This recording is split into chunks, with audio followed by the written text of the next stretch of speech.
नमस्कार। आज हम बात करेंगे बिहार की राजनीति में चल रहे बड़ी हलचल की। राज्यसभा चुनाव में जीत के बाद अब सवाल उठ रहा है, क्या मुख्यमंत्री नीतीश कुमार जल्द ही इस्तीफा देने वाले हैं?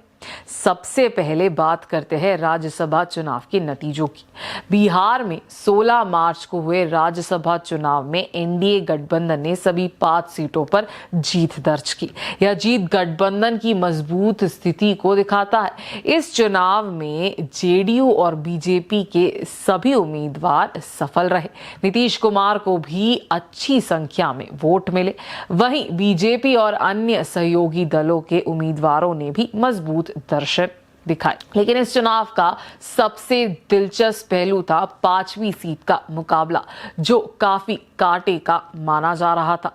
जीत के लिए एक तय संख्या की जरूरत थी, लेकिन उस सीट पर दोनों पक्षियों के बीच कड़ी टक्कर देखने को मिली। आखिरकार कुछ अतिरिक्त समर्थन मिलने के बाद यह सीट भी एनडीए के खाते में चली गई।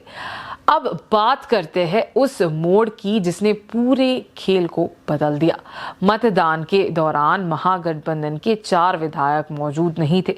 यहीं से राजनीतिक समीकरण बदल गया और एनडीए को निर्णायक बढ़त मिल गई। इसके बाद विपक्ष ने गंभीर आरोप लगाया। महागठबंधन के नेताओं का कहना है कि उनके विधायकों को या तो प्रभावित किया गया या उन्हें वोटिंग से दूर रखा गया। नेता प्रतिपक्ष तेजस्वी यादव ने भी इशारों में कहा कि जो हुआ वह सबको पता है। उन्होंने सत्ता और संसाधनों के इस्तेमाल पर सवाल उठाया। अब आते हैं सबसे बड़े सवाल पर, नीतीश कुमार का इस्तीफा। राज्यसभा चुनाव में जीत के बाद अब चर्चा तेज हो गई है कि क्या नीतीश कुमार मुख्यमंत्री पद छोड़ सकते हैं। सूत्रों के अनुसार ऐसा माना जा रहा है कि अप्रैल के पहले या दूसरे हफ्ते में बड़ा फैसला हो सकता है। कुछ जानकार ये भी कह रहे हैं कि 8 या 9 अप्रैल के आसपास इस्तीफा दिया जा सकता है। अगर ऐसा होता है तो उसके बाद नई सरकार के गठन की प्रक्रिया शुरू होगी। बताया जा रहा है कि इस्तीफे के बाद ही नीतीश कुमार दिल्ली जाकर राज्यसभा सदस्य के रूप में अपनी नई भूमिका निभाएंगे। अब सवाल है, अगर इस्तीफा होता है तो अगला मुख्यमंत्री कौन?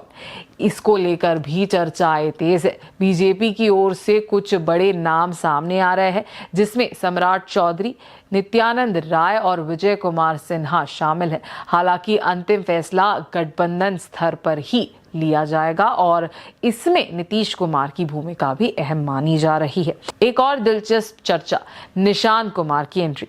हाल ही में नीतीश कुमार के बेटे निशांत कुमार ने जेडीयू में जुड़ाव दिखाया है। इसके बाद से यह आतकाले लगी है कि उन्हें भविष्य में राजनीति में बड़ी जिम्मेदारी मिल सकती है। हालांकि अभी यह भी साफ नहीं है। अब आगे क्या होगा? अगर अप्रैल में सत्ता परिवर्तन होता है तो बिहार की राजनीति में एक नया अध्याय शुरू होगा। एक तरफ अनुभवी नेता राष्ट्रीय राजनीति की ओर बढ़ेंगे, तो दूसरी तरफ राज्य में नई टीम को मौका मिलेगा। साथ ही नई सरकार बनने के बाद विभागों में बंटवारे और राजनीतिक संतुलन को लेकर भी अहम फैसले होंगे।